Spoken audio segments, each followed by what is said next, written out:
আমাদের আজকের রেসিপি সুস্বাদু পাট শাক ভাজা। গরম ভাতের সাথে পাট শাকের স্বাদ যেন অতুলনীয়।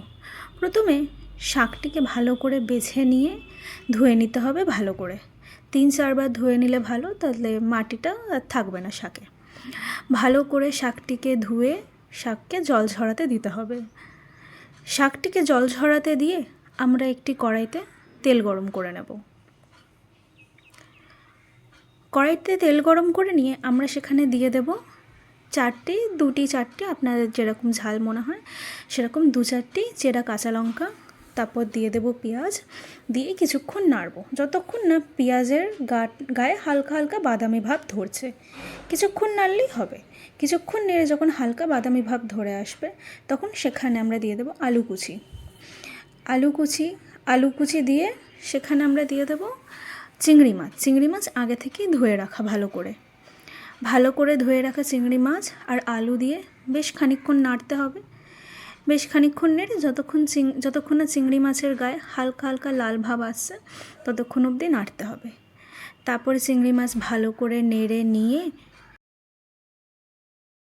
চিংড়ি মাছ আর আলুর মধ্যে আমরা আগে থেকে ধুয়ে জল ঝরিয়ে রাখা শাকটা দিয়ে দেব।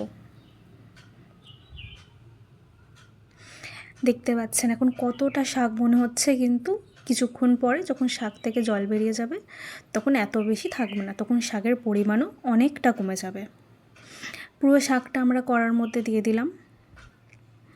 তারপরে আমরা শাকে দিয়ে দেব স্বাদ মতো নুন আপনাদের পরিমাণ মতো, আপনারা যেরকম খান, কিন্তু পাট শাকে সামান্যতেই অনেকটা বেশি নুন মনে হয়, তাই নুনটা বুঝে দেবেন। নুন এবং হলুদ পরিমাণ মতো আমরা দিয়ে দিলাম। পরিমাণ মতো নুন হলুদ দেওয়ার পরে এবার আমাদেরকে ভালো করে নাড়তে হবে শাকটাকে। এবার দেখতে পাচ্ছেন জল বেরিয়ে যাওয়ার পর পরিমাণে কতটা কমে গেছে শাকটা। এবার আমাদেরকে ভালো করে নাড়তে হবে যতক্ষণ না শাকে লাল ভাব আসছে, আলুতে লাল ভাব আসছে বা শাকটা একটু গাঢ় হচ্ছে রঙে, ততক্ষণ অবধি আমাদেরকে নাড়তে হবে। তেল একটু কমে গেছিলো তাই আর একটু সামান্য তেল দিয়ে দিলাম আমরা। এবারে শাক আর আলু ভালো করে লাল হয়ে গেলে শেষে সামান্য চিনি দিয়ে একবার নেড়ে গরম ভাতের সাথে পরিবেশন করুন পাট শাক ভাজা। ধন্যবাদ।